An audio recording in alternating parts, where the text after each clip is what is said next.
Ministers, their deputies, senior government officials, the private sector, along with international guests and climate experts, are expected to gather in Pretoria for the 2024 National Treasury Climate Resilience Symposium. The event takes place at a time when the country is transitioning to more cleaner energy sources to eliminate the growing risks of adverse weather patterns.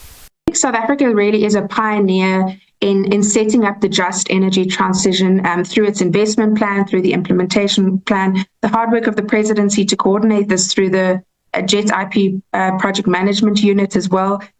I would say that we have the policies in place and the ambition to achieve a just transition. And now what we need to do is to do the work to raise the money to implement and deliver a just transition. And of course, leaving no one behind is the central part of the just transition, ensuring that we absorb that shock to jobs, ensure that we diversify local economies.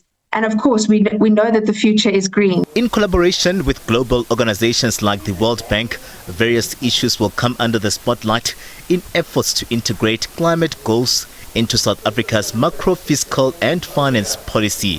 One of the first discussions that we have is a panel discussion on financing the just transition.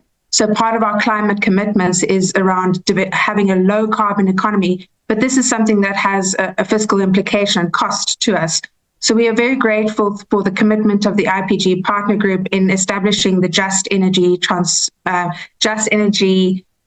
implementation plan, and we have these international commitments. But as you've highlighted, these come with conditions, and we are navigating that as the Treasury as we take loans to the sovereign through the JET.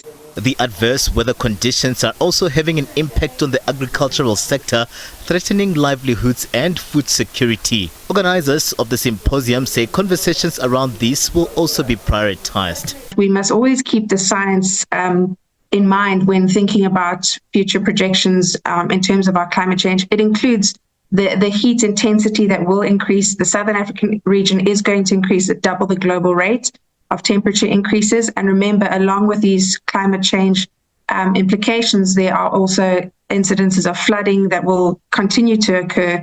And we will be presenting that science center stage at the symposium. The country says it's still on target to achieve its goals, guided by, amongst others, the Just Transition Framework by the Presidential Climate Commission, described as a major step on targets and goals in the country's climate response. We know that the $8.5 billion committed is not sufficient for the low carbon transition, for a just transition. There are estimates of over the horizon of 10 years that we need at least $1.5 trillion. Now that's a very big number, and if you break it down, it's significantly in the energy sector that we need to transition. We need to build transmission lines. We need to also make sure that we have a sustainable energy system.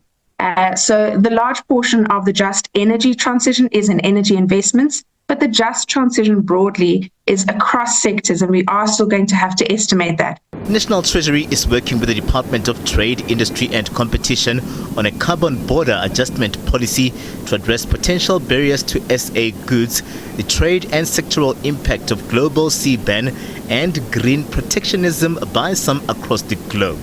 Katlego Logodi, SABC News in Johannesburg.